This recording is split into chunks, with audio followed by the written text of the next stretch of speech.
Muli, nandito na naman tayo sa ating mga ginagawa sa buhay na simpleng-simple lang naman na kung saan si Mr. Best ay nandito sa Estancia de Lorenzo. Ito yung matatagpuan sa San Mateo, Rizal.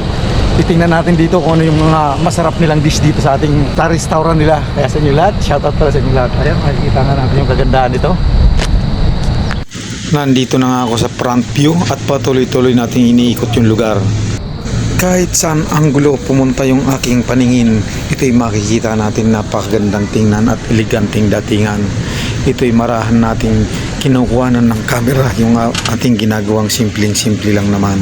Tayo hindi manghihinayang kuhanan siya ng camera, ito'y magsisilbing alaala sa ating napuntahan. Itong mga larawang ating nakita.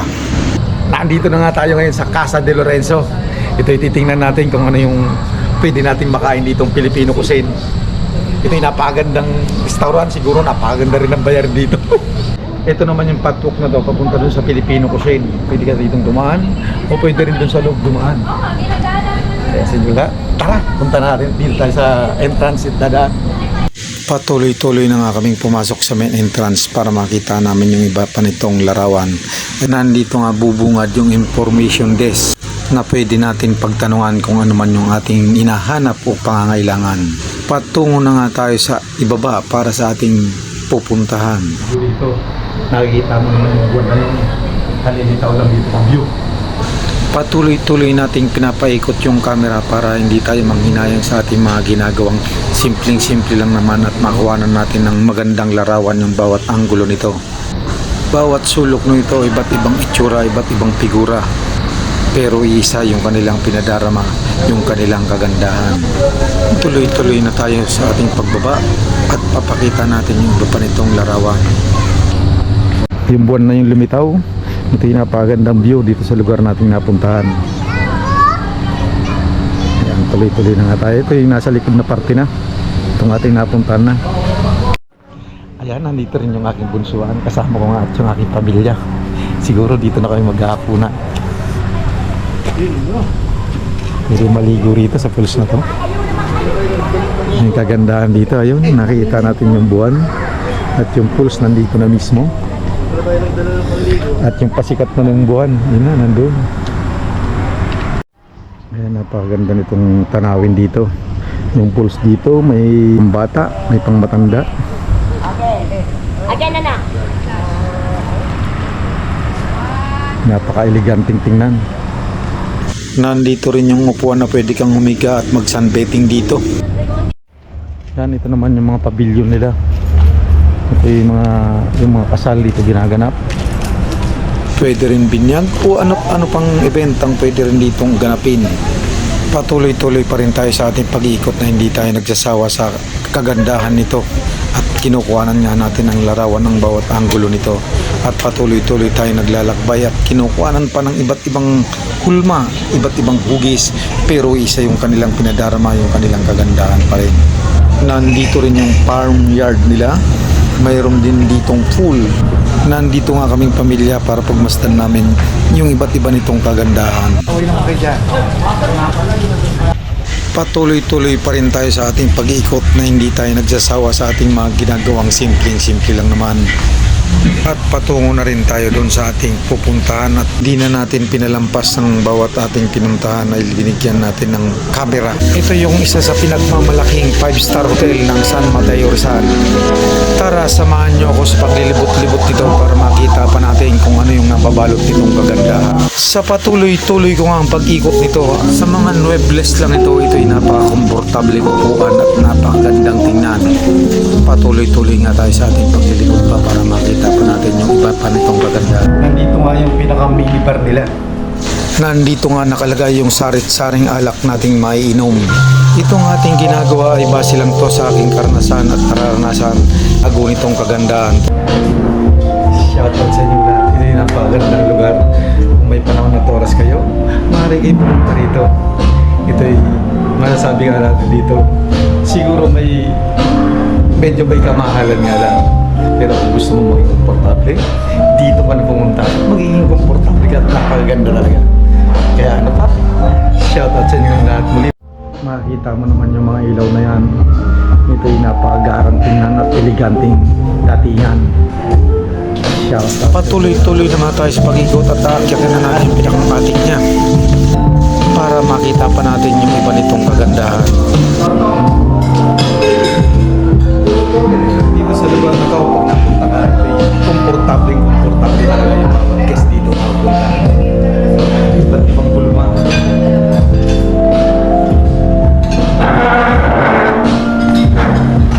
Tulad nga nito, itong mga sasaya na ito, ito yung mga kakaiba. Gawa ng unang-unang mga pagkagawa niya ay silaw na pa. Magiging komportable ka na dito. Ito yung pinakamaganda sa lahat ng posisyon na to. Makikita mo yung mukha mo malinaw na malinaw talaga. Makikita mo yung kagwapuhan mo pala. Nagbibiro lang tayo. Patuloy-tuloy na nga natin iikutin yung lugar at papunta na nga tayo sa baba at patungo na tayo sa ating kakainan. Makikita nga natin ang bawat nating dinadaanan. Ito'y wala tayong palalampasin na eksena kundi kuhanan natin ng larawan. Shout out sa inyong lahat. Pakiramdam natin pag nandito ka para kang isang gobernador. Nandiyan naman si Mrs. Gobernador ha? At nandito rin yung aking mga anak na nagwagapuan at naggaganda. Sila ay nakahanda na sa kainan.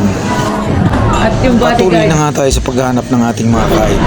Ang in-order natin ay Fisherman Yan lang? Fresh 699 at lang. yung Farmer Bloom Out. Ayan, 1,595 at yung isa 1,399. Ay yung order. Tayo mga mag-aalis natin dito sa kainan na to. Marvin. At nandito yung pinakang kusina nila.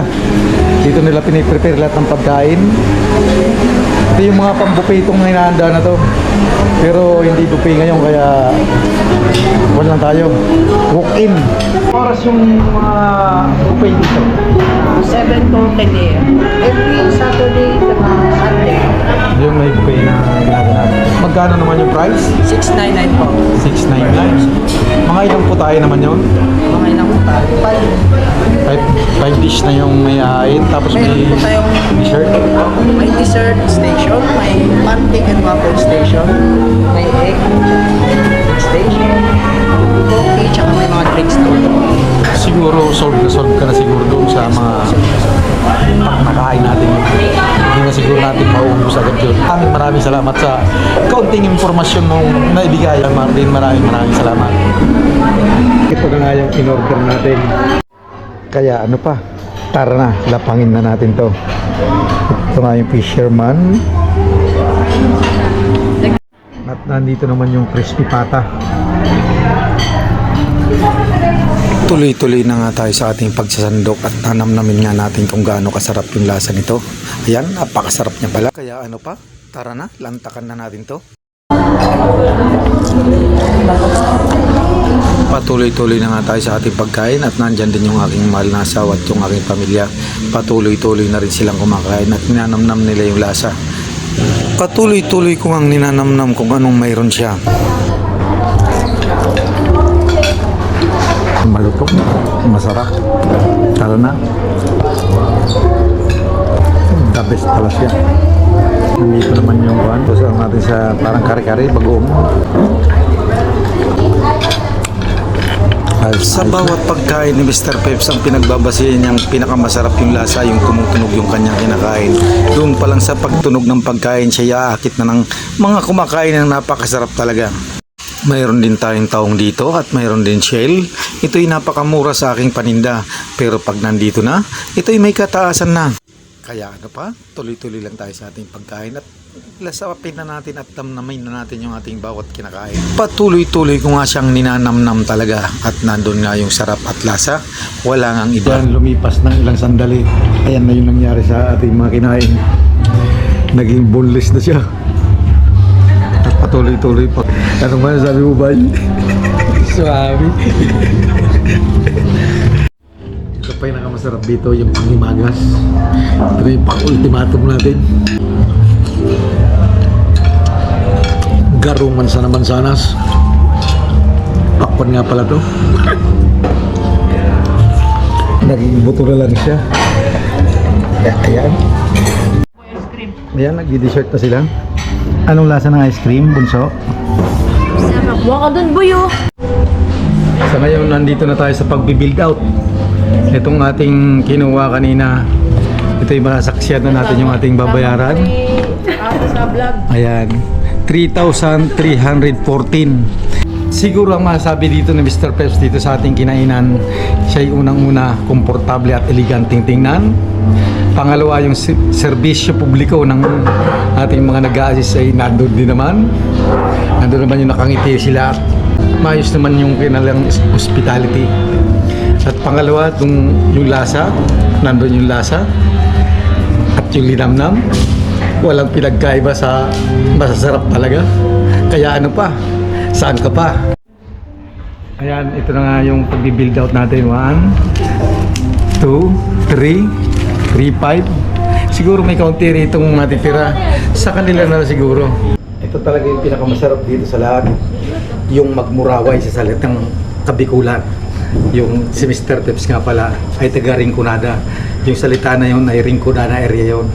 Kaya sa inyong lahat, pag may panahon kayo oras, lalong-lalo na kung kasama natin yung pamilya, ito ay napakahalagang bandingan yung ating mga ginagawa. Simpleng-simple lang naman. At magiging komportable ka. Kaya ano pa? Mag-relax muna tayo paminsan-minsan. Dahil nga doon sa ginawa natin na naniniwala nga si Mr. Peps sa kasabihan, kapag may sinuksok, may madudukot.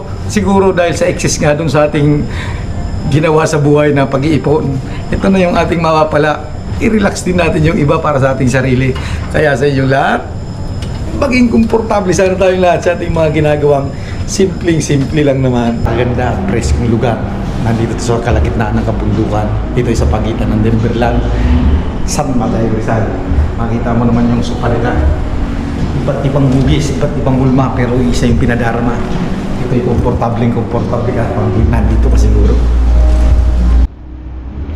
Swabe yung datingan at eleganteng datingan. Maraming salamat para sa mga viewers natin dyan at mga subscriber natin dyan na hindi kayo nagsasawa sa aking video sa inyong panonood. Walang pumilit kanino man sa inyo para panoorin yung aking video. Maraming salamat sa inyo lahat. Pagpalain sana tayo ng buong may kapal sa ating mga gagawin at magagawa sa buhay. Bye-bye!